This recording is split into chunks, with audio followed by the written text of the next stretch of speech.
Pendant des siècles, le détroit de Gibraltar fut une barrière, une frontière infranchissable entre deux mondes. Aujourd'hui, cette muraille d'eau et de roches pourrait devenir un pont. Un tunnel de 60 km sous les vagues, reliant Tanger à Tarifa en moins d'une heure. L'idée de les relier par un tunnel n'est pas nouvelle, mais pour la première fois, ce projet colossal dépasse le stade de la simple idée. Des avancées concrètes, soutenues par l'Europe, suggèrent que ce qui était un rêve est en passe de devenir une réalité. Un des signes les plus concrets de l'avancée du projet est son entrée dans une phase opérationnelle. Le ministère espagnol des Transports a mandaté une entreprise publique pour réaliser une étude de faisabilité. Et la société britannique Vodafone a été chargée de fournir un réseau de communication à l'équipe technique en charge de l'étude. Des services en apparence simples qui traduisent la transition du concept à la préparation sur le terrain. La géologie du détroit représente le défi le plus important.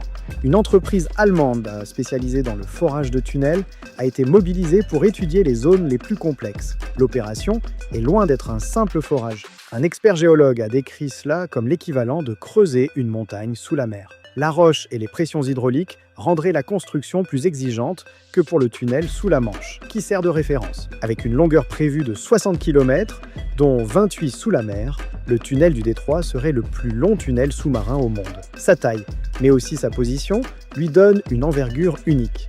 Au-delà du simple transport de passagers et de marchandises, il pourrait devenir un passage pour l'énergie ou les câbles Internet et une plateforme d'intégration géopolitique entre les deux continents. Sur la rive sud, le Maroc s'est préparé. Ses investissements massifs dans les infrastructures, le TGV, les autoroutes, le port de Tanger-Med, ont fait de lui un candidat idéal pour cette connexion. Il ne s'agit plus d'un pays qui attend le développement, mais d'un partenaire qui a déjà construit les infrastructures nécessaires pour se positionner comme la porte de l'Afrique vers l'Europe. Le financement est au cœur des discussions. Des études analysent les coûts et les bénéfices, ainsi que les flux potentiels de passagers et de marchandises. Le fonds européen Next Generation participe déjà au financement de ces études. Le projet sera probablement un partenariat public-privé, à l'image du tunnel sous la Manche, avec des investissements considérables et un enjeu majeur sur la viabilité économique à long terme. La volonté politique est claire. L'Europe soutient activement le projet. L'Espagne a relancé les études et les fonds européens sont engagés. Cela marque un tournant.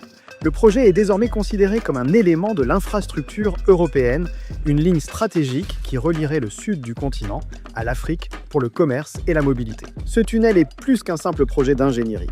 C'est un symbole. Il pourrait transformer le détroit de Gibraltar, un passage historique, en une route de l'avenir. Une route de l'intégration et du commerce. La roue a commencé à tourner. La question n'est plus de savoir si un tunnel sera construit, mais quand il le sera, et quel sera son impact sur les relations entre les deux continents.